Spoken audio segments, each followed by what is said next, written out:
यहाँ दोस्तों power star Pawan Singh का आप तो लाल घाघरा सुनते ही होंगे, जो कि बता दे भोजपुरी में तहलका मचाया और ये जो कि लगातार अभी तक मचा रहा है। वहीं पे जो कि खेसारी लाल यादव को जो कि टक्कर दिए हैं। वहीं पे पवन सिंह का एक और सॉन्ग जो कि लाल घाघरा 2 बहुत ही जल्द जो कि आने वाला है। तो इसका ट्रेलर जो कि आप रिलीज हो चुका, आप लोग देख ही लिए होंगे और जो कि काफ़ी अच्छा देखने में लग रहा है। ये काफ़ी महंगा वीडियो है और ये कहीं ना कहीं खेसारी लाल यादव को भी टक्कर दे सकता है, क्योंकि लाल घाघरा जो कि एक अच्छा सॉन्ग है। पवन सिंह जिसो इसे गाए हैं और कहीं ना कहीं पवन सिंह लाइव में आके बताया है कि ये गाना को आते के साथ में हम ट्रेंडिंग में ले जाएंगे, जबकि भोजपुरी के हर एक कलाकार को ऐसा मानना है कि ये गाना ट्रेंडिंग में नहीं जाए, जबकि पवन सिंह ने पूरा ही इसमें जोर लगा दिया है और बहुत ही जल्द जो कि ये गाना जो कि कल ये शायद रिलीज किया जाएगा, जो कि भोजपुरी गाना में जो कि ये तहलका मचेगा। तो कल के दिन ये गाना रिलीज होगा, तो आप हमारे चैनल पर बने रहें।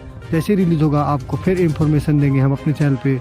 तो उससे पहले अगर हमारे चैनल पे नए तो वीडियो को लाइक कर ले, हमारे चैनल पे बने रहे। तो चलिए मिलते फिर अगले वीडियो में इसी अंदाज के साथ।